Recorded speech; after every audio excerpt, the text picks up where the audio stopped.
My name is Anna Enan, and today I'm going to talk to you about the Million Hearts Initiative. So what is it? It is a national 5-year initiative, and it strives to prevent heart attacks and strokes and to improve overall cardiovascular health in the U.S. It is co-led by the CDC and Prevention and Center for Medicare and Medicaid Services. So these organizations banded together to create this initiative, and I'm going to talk about the history and justification for it next. The reasoning behind this initiative is that heart disease is a leading cause of death among men and women in the United States. Approximately 800,000 American deaths per year are due to heart disease, with heart attack, stroke being the leading causes. That equals out to be about 1 in 3 deaths, which is an alarming statistic. Approximately 1.5 million heart attacks and strokes are recorded each year in the United States. And this is costing the U.S. approximately $316 billion per year due to healthcare costs and lost productivity. Some risk factors for heart disease include diabetes, overweight and obesity, poor diet, physical inactivity, and excessive alcohol intake. And I know we know this as dietetics students. However, it's important to note this in the beginning of the presentation because these are the factors, the risk factors, that the Million Hearts Initiative strives to reduce in order to improve cardiovascular health for all. So the overall mission for this initiative is to prevent 1 million heart attacks and strokes by 2022, hence the name Million Hearts. So next I would like to go over the history of Million Hearts. It launched in 2012 with 120 official partners in 20 federal agencies, and it provides evidence-based public health and clinical goal strategies. It did prove to be successful. However, the rate of decline in both heart disease and stroke mortality have actually flattened in the U.S., and this change in trend just shows how important it is to continue this initiative and to keep providing those resources and the information to individuals in order to improve cardiovascular health and reduce the risk for heart disease overall. There were some challenges along the way with this initiative, including the aging population. When the baby boomers turned 65 recently, the increasing rates of obesity and diabetes, which are huge challenges to face.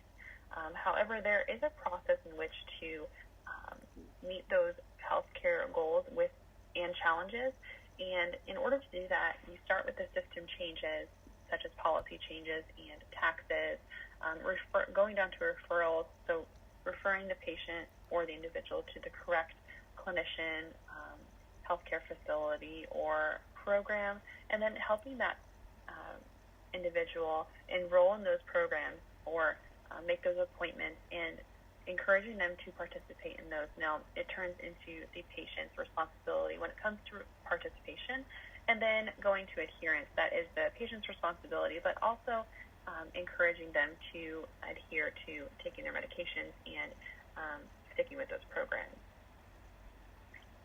Some of the priorities of this campaign are to keep people healthy, such as reducing sodium intake, maintaining healthy weight, increasing physical activity, optimizing care, which would be in the clinical setting, so improving the ABCs, which I will go over next in the next slide, increasing the cardiac rehab use, and then encouraging patients to engage in heart-healthy behaviors, and then also improving outcomes for priority populations.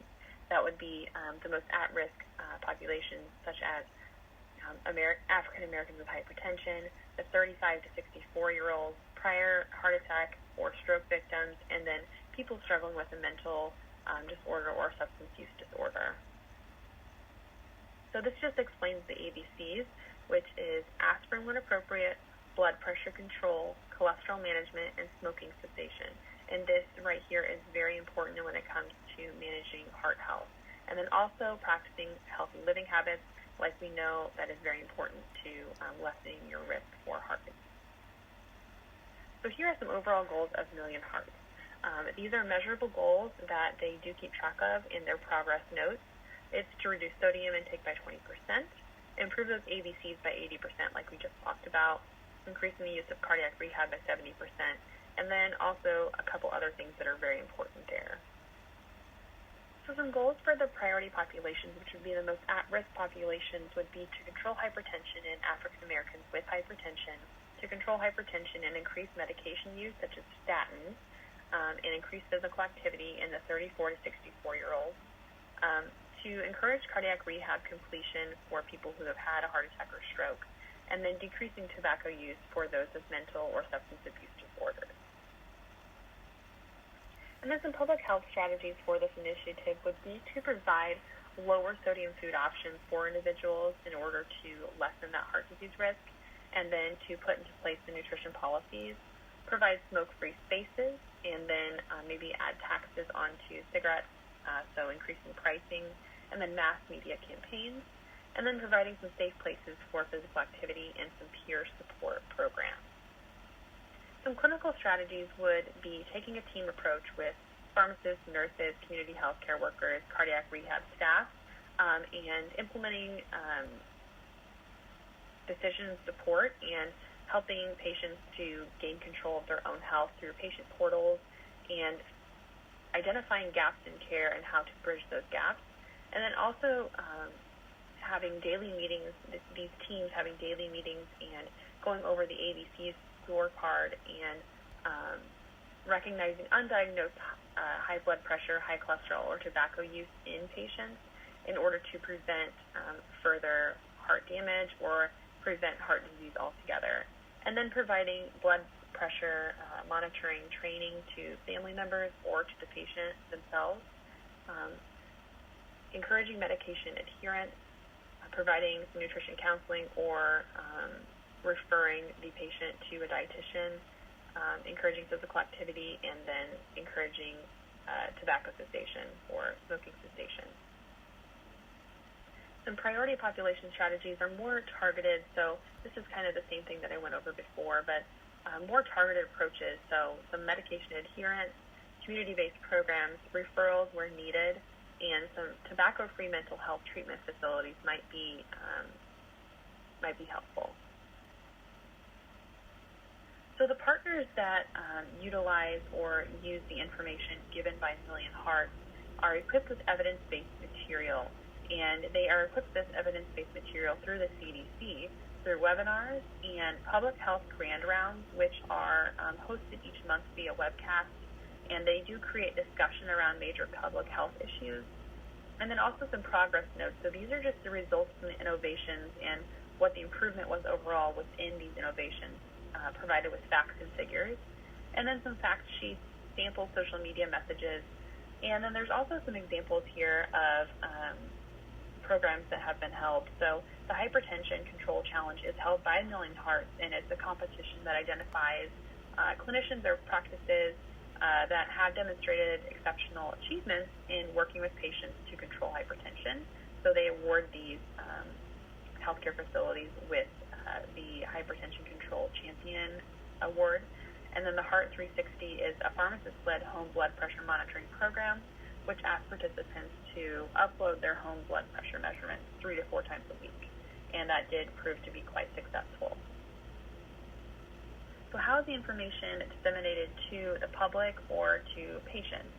So the CDC posts evidence-based information on the Million Hearts website, which is a great website full of information and exterior links, and it's just very easy to navigate. The information is also shared with private and public partners, and then they're able to give that information to their patients or to people that they are in contact with.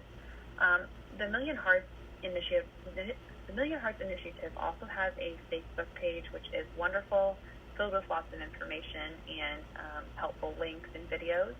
They also have handouts on their website, great recipes, and a great page on recipes and how to meal plan. They also have a YouTube and a Twitter page.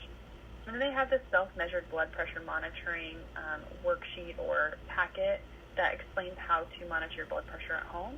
And it's actually had over 40,000 downloads. So it shows that has been super helpful for many people. So in summary, the Million Hearts mission is to prevent 1 million heart attacks and strokes by 2022. And they have been around since 2012, and their first initiative was very successful, so they found the need to have another one, and it is proving to be just as successful, if not more.